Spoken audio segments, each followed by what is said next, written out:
Hey guys, welcome back to Willpower Garage. Today I'm working on a 2018 Volkswagen Atlas 4Motion, and I'm going to show you how to replace the rear pads and rotors. Save you hundreds of dollars doing it yourself than taking it to the dealership. Stay tuned.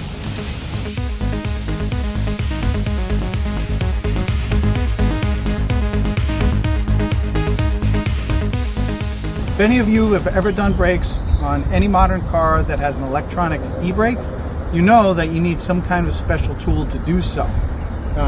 Volkswagen is no different. This has an electronic rear parking brake, so you're going to need a scan tool to retract the caliper before you go to push it in to put new pads on.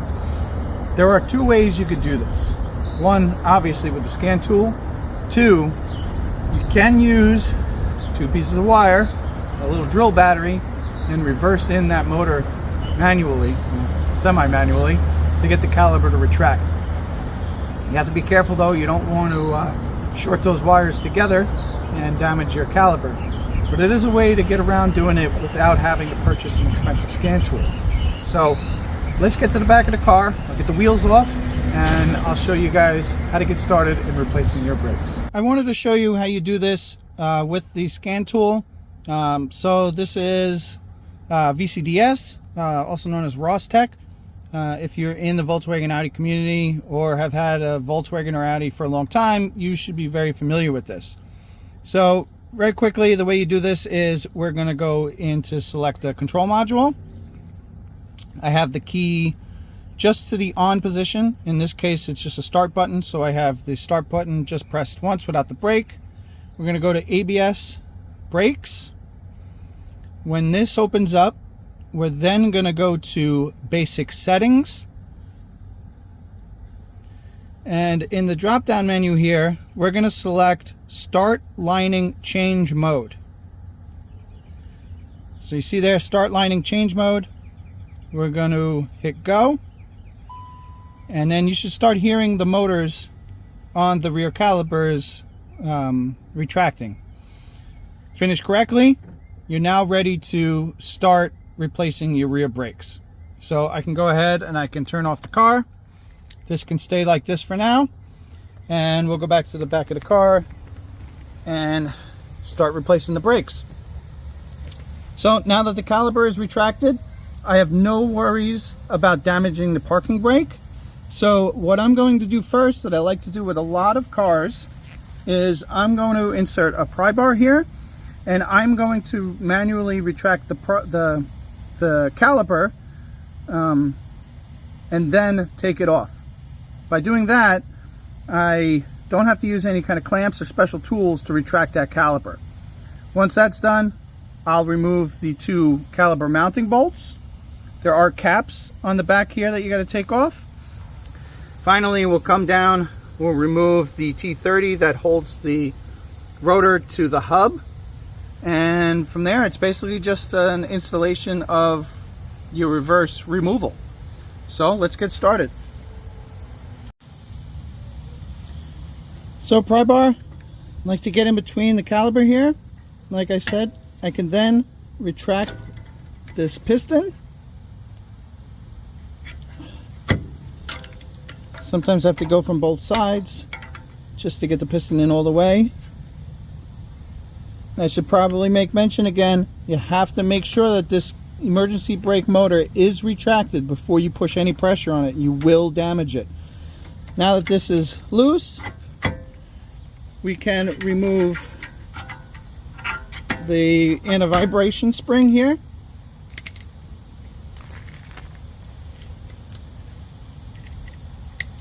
Then the mounting bolts on the back here, these are 7mm Allens.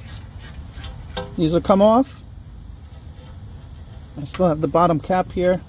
This is the cap. This is what it looks like.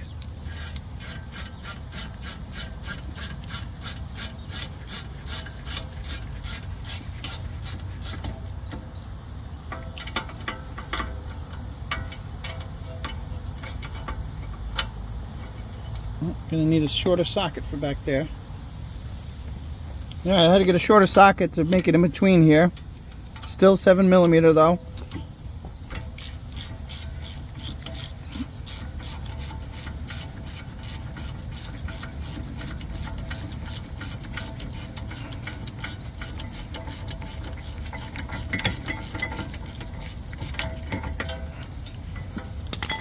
Alright, once those are off, you can remove the caliper.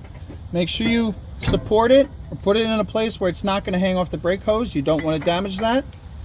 The brake pads can now be removed. Now we need the T30 here to take the rotor off.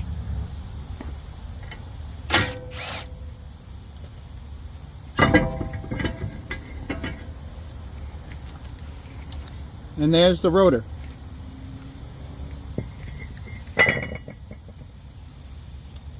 Now on some cars, you have to take off the rear caliper mounting bracket because there's not enough room to get the rotor out of the way.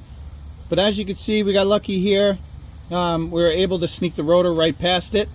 But even though it is off, I am going to take a wire brush to this and we're going to clean up all these pads really well. We don't want any rust or road grime or brake dust to contaminate the new slides and the grease we're going to put on those. Okay, it's a wire brush. Give these a nice cleaning. You don't need to worry about the whole bracket. You're really just concerned about where the pads are going to ride on.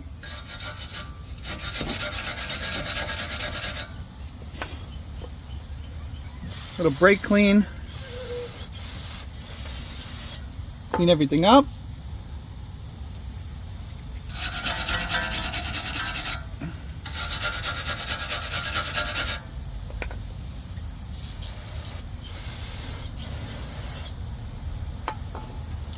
You also want to make sure that the mounting hub here is also clean of rust. You want that rotor to sit against here nice and flat. If it's not flat, you'll get a weird brake pulsation when you hit the brakes. Again, wire brush, some brake clean just to clean it off. Alright, we're now almost ready to install our rotor. What I like to do is put this thing on backwards. Brake clean on the surface. When these things come packaged, they usually have some kind of protective oil or wax on them. So you want to get that off before you put the brakes on. So I'll clean the back up and then I'll install it the forwards way. Make sure where your mounting hole is, it's threaded, lines up with the mounted hole on the rotor. Again, we're going to clean this rotor up on the front side.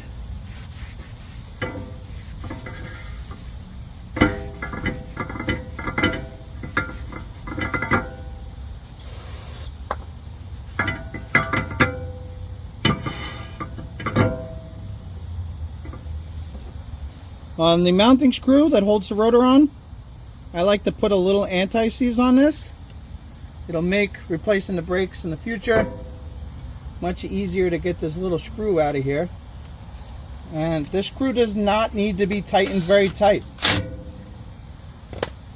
The pressure of the wheel and the lug nuts is what's really going to hold this rotor to the hub.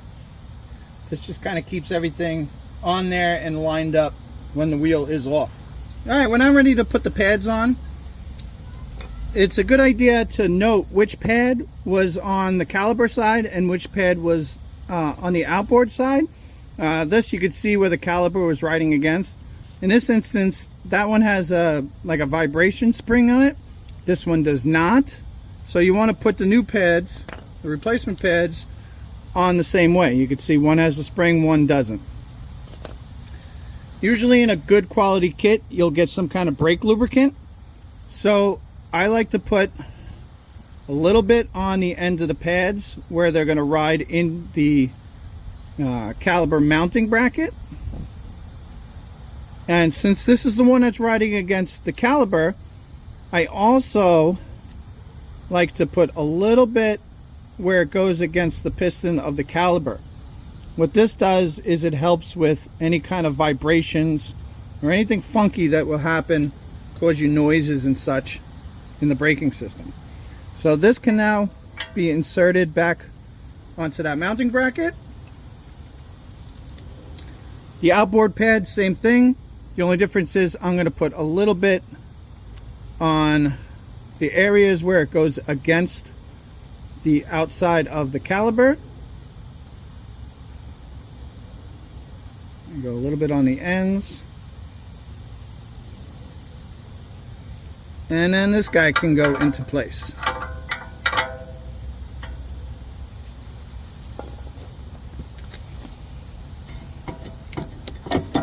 Alright, one final thing I like to do, clean the caliper up with a little bit of brake clean in those areas where it's going to be riding against the pads. And since we already retracted the caliper, this guy should go on without any issues.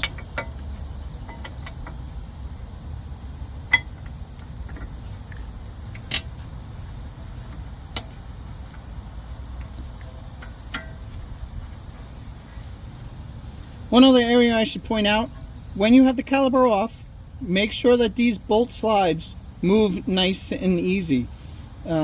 They are what is holding the caliper and helping it slide back and forth.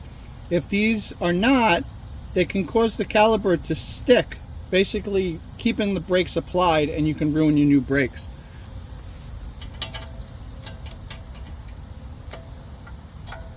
So we're going to run these things down.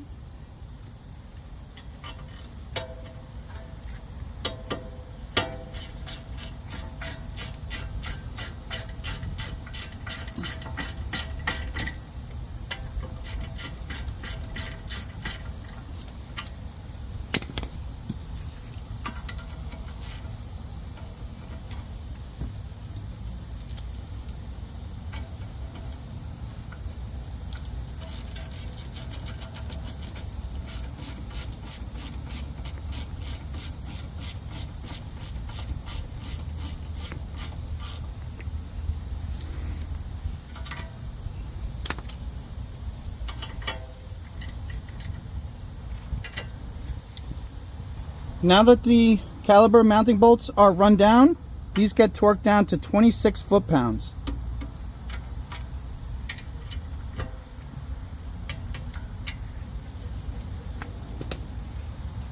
Don't forget to reinstall the caps.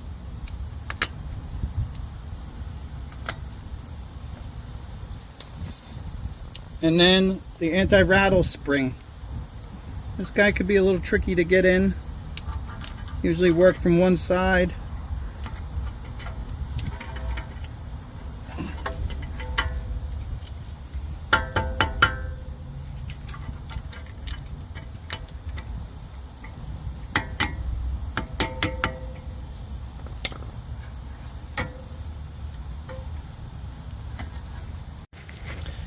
Alright, so in the beginning of the video I also mentioned I'd show you guys how to retract this caliper without the scan tool.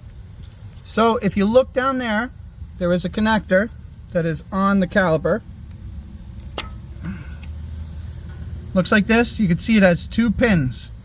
What you want to do is when you have this disconnected is you're going to take a small 12-volt drill battery and you're going to connect 2 wires to this. And the tricky part is you don't really know the polarity. So you're going to want to retract this till you hear it freewheel for a while, and then sort of like a load sound will make it sound like it's reaching the end of the screw. It's basically a screw in there. Then when you go to retract the caliper, make sure it's moving easy. You shouldn't have to apply a lot of force to the piston here to get this retracted. If you feel like you still need to, or if you see the pads are coming out, that means that it's applying the emergency brake. Flip the wires and try it again. Retract it. Make sure that you can push the caliper in, and it should be okay. When you're done though, all you have to do is reconnect the wire, come inside the car, apply the foot brake, and apply your parking brake, and it should reset the parking brake back where it needs to be. So now that our brake repair is finished, we can now come back into the scan tool, select control module, ABS brakes.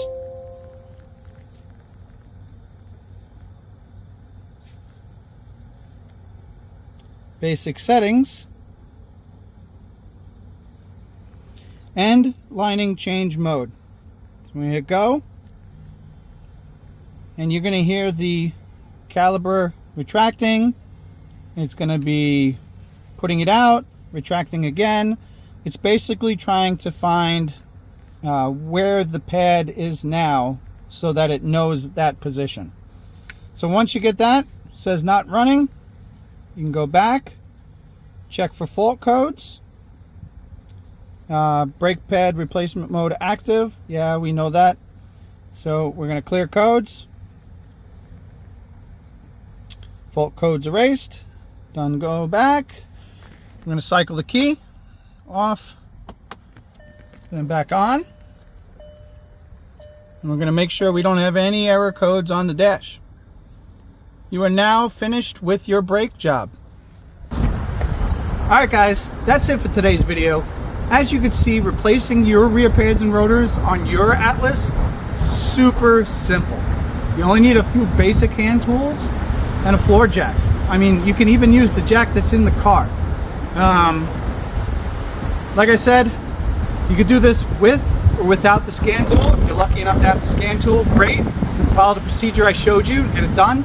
If not, like I said, you can get away with just a little 12-volt battery and a couple pieces of wire to retract that caliper. Just be careful with it. Like I said, you don't want to apply pressure to it. If it's not retracted, you will damage it. So be careful in that sense. As with anything else, make sure everything is clean. Dirt, grease, oil, anything that could be on the rotor or the pads. And put lubricant where I showed you in the video, and you should have no problems whatsoever.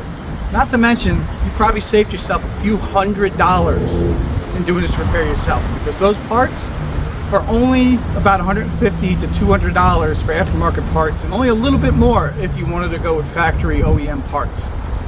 So guys, as always, don't forget to like, subscribe, and share my videos. And if you feel like this video really helped you out and you saved a lot of money, go ahead and drop me a super thanks. They're really appreciated. Just to film and edit these videos takes me a lot longer than it would if I just did this job and sent it down the road. So guys, as always, thanks for watching, and I'll see you next time. Bye.